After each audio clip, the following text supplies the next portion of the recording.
আজ তো কৌশিকী অমাবস্যা। তো একবার ভেবেছিলাম পুজো করাতে যাব, মায়ের একটু পুজো করিয়ে আসবো, আর একবার ভাবছি না না যাব না।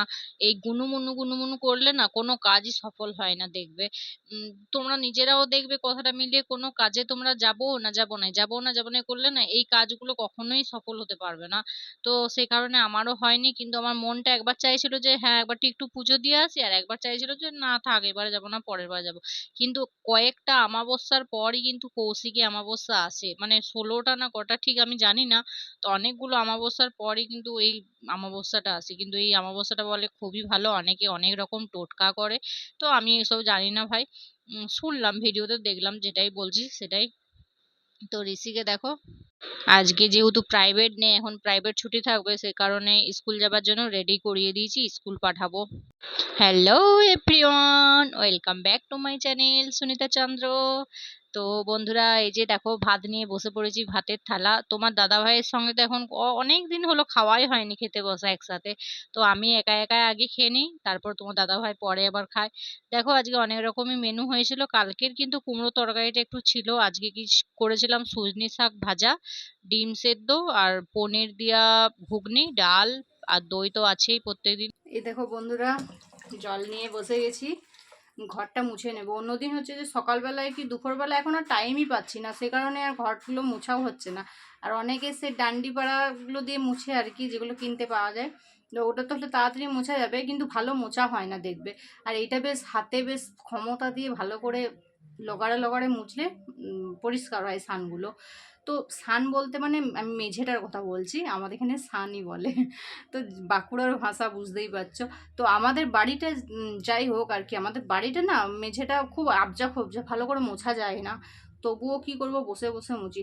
এত কাজ করার পর না কি বলবো বন্ধুরা, মোটা হয়ে যাচ্ছি। দুঃখের কথা কাকে বলবো বলো তো।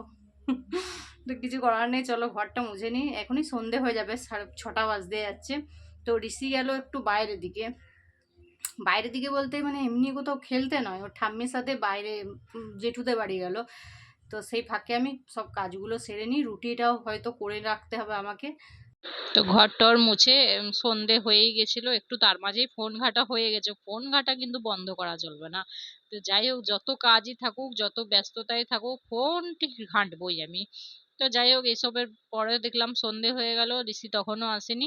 তো আমি সন্ধেটা দিয়ে দিলাম। আমার সন্ধে দেওয়া কিন্তু কোনোদিনই বন্ধুরা তোমরা দেখতে পাও না, তার কারণ হচ্ছে যে আমার শাশুড়ি মাই সন্ধে দেয়। সন্ধেই বলো, ঠাকুরের পুজোই বলো, দিনের বেলায় উনিই করে।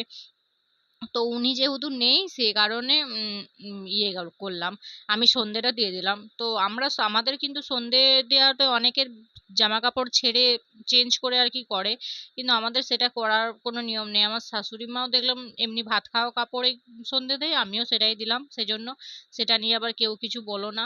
তো সেই জন্য আগে বলে দিলাম। তো সন্ধে দেখো ঠাকুরকে একটু নম নম করে দিলাম। দিয়ে পর বাইরে আর কি ধূপ ফুপ দেখাতে যাবো। দেখো আবার দেখাতে দেখাতে আমার আবার প্রদীপটা নিমে গেল, দেখলে? তো দিয়ে আবার আমার প্রদীপটা নিমে গেলে না আবার একটু খুঁতখুত লাগে মনে, সে কারণে আমি আবার জ্বালালাম ঠিকই, কিন্তু নিভে গেলে খুঁতখুত লাগে।